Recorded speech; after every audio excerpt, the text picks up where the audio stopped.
30,000-এর উপরে পূজা মণ্ডপ আছে। এখানে ছোটোখাটো দুই একটা ঘটনা যেটা বললেন যে ইস্যু হয়ে যেতে পারে। আমিও গতকালকে একটা মণ্ডপ পরিদর্শন করে আসছি, আপনারাও হয়তো কেউ ছিলেন কিনা আমি জানি না। অনেক সময় দেখেন আপনাদের ভিতরে থেকে, কিন্তু আপনারা কেউ মাইন্ড করেন না, একজনে কিন্তু জুতা নিয়ে উঠে গেছে মণ্ডপের ওখানে। এই জন্য আমি কিন্তু ওই কথাটা আমার বলতে হচ্ছে যে এইটা আপনাদের একটুখানি কেয়ারফুল হইতে হবে। যদিও উনি কিন্তু ইন্টারন্যাশনালি উঠে নেয়, উনি ভুলবশত হয়ে গেছে বা ওই চাপের ঠেলায় হয়ে গেছে।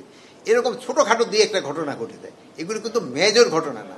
আপনারা কিন্তু সবসময় কিন্তু এইটা ভালোভাবে লোকজনকে সচেতন করছেন, এই জন্য আপনাদের ধন্যবাদ। যেন এইসব যেন ঘটনা না ঘটে, এই জন্য আপনারা যদি কোনো আর্লি ইনফরমেশন থাকবেন আপনার বাহিনীগুলির দিলে কিন্তু সবচেয়ে ভালো। আপনারা কিন্তু গত এই পূজাটা শান্তিপূর্ণভাবে এবং উৎসব মুখর হওয়ার জন্য কিন্তু আপনাদের একটা সবচেয়ে বড় দান, আপনাদের একটা কিন্তু বড় কন্ট্রিবিউশন রয়ে গেছে।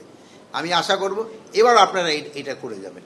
এই হয় অনেক সময় আছে দেখবেন যে ওই গতকালকে দেখছেন যে ওই যে ইসের সম্বন্ধে, এই যে স্পেশালি আমাকে পার্শ্ববর্তী দেশ বিভিন্ন ভুয়া দেয়, আপনারা তাদের মুখ থেকে আপনি গতকালকে আপনারা হয়তো শুনছেন, সবাই হয়তো শোনার কথা, যে এই যে কি বলে পঞ্চগড়ের এলাকায় তো বুঝি কান্তাদি সব কটা ভুয়া মিশে, কোনোটা সত্যি না। ওরা নিজেরাই ইন্সপেকশন করে আছে কমিটি, দেখা গেল সব মিথ্যা সংবাদ। এই জন্য আপনাদের অনুরোধ করবো, আপনাদের এই যে মিথ্যা সংবাদ যে পার্শ্ববর্তী দেশগুলি থেকে দেয়, এটা আপনাদের কাউন্টার করতে হবে। যেহেতু আপনাকে দেশের স্বার্থে এটা আপনাদের কাউন্টার করতে হবে। এখন কিন্তু পূজা তো শুরু হয় নাই, 5 দিন তো এটা মানে প্রিপারেশনের সময় কিন্তু এটা, এই জন্য আমি এখন ইনস্ট্রাকশন দিচ্ছি যে প্রিপারেশনের সময় তো এটা খেয়াল রাখা। আর ওই 5 দিনের জন্য যে আমাদের ইস্যু যে আনসারদের যে একটা নিয়োগ হয়, ওটা ওই 5 দিনের জন্য নিয়োগ হয়। যেহেতু হয় এই আনসারটা কিন্তু বাইরে থেকে আসে, এদের জন্য সরকার একটা কিন্তু পেমেন্ট, এরা কিন্তু রেগুলার ফোর্স না, যেহেতু ওইটা ওই সময় হয়।